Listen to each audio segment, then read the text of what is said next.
my strategy is to always put capital to work at no matter what. Always go into companies that we believe are going to be going concerns and be around for the long term. So you've been in the alternative investment space for quite some time, financial advising in the tech sector.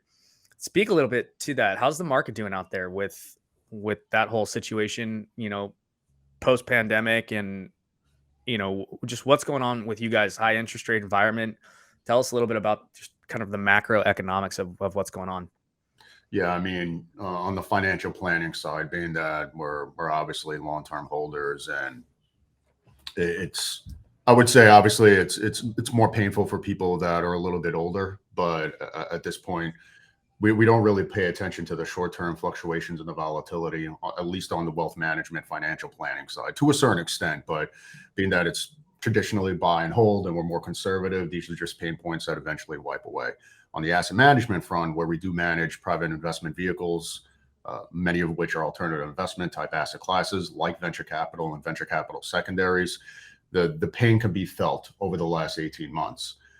That said, I've kind of been beating this drum about, at least on the VC and equity side, about all these robust valuations over the last few years, where you had companies that were burning through cash, being valued at just insane multiples. Companies like, FTX is just one, and we all know how that came into effect.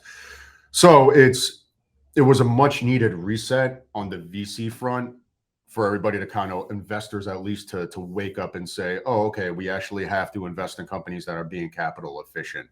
So, and that's the thing, going back into 2016, 17, 18, when I started getting really heavy in the VC secondary space, you could tell that valuations were lofty, but there was still, once companies had liquidity events and they went public, there was still a lot of meat left on the bone for our LPs to make a significant ROI.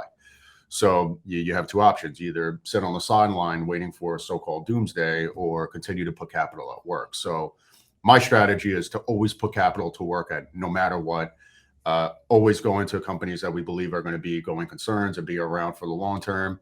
And in situations that we've seen over the last 12 to 18 months, if we could go in and buy more of the same company at a value because of the macroeconomic situation, that's something that we're going to take advantage of.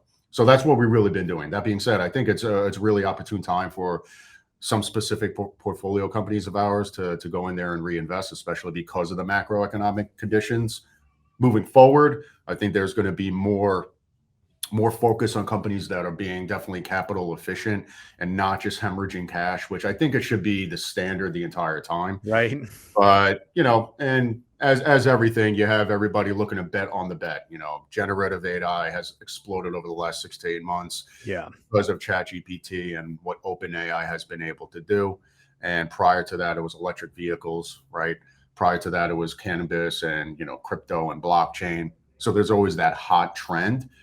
We don't like to really capitalize on hot trends. We like to focus on the specific company and really strategize from there. Because at the end of the day, you could put your money to play in the hot industry, the hot hands, for lack of a better word.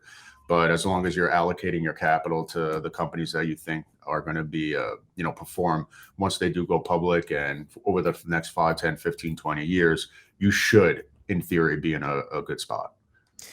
Yeah, absolutely.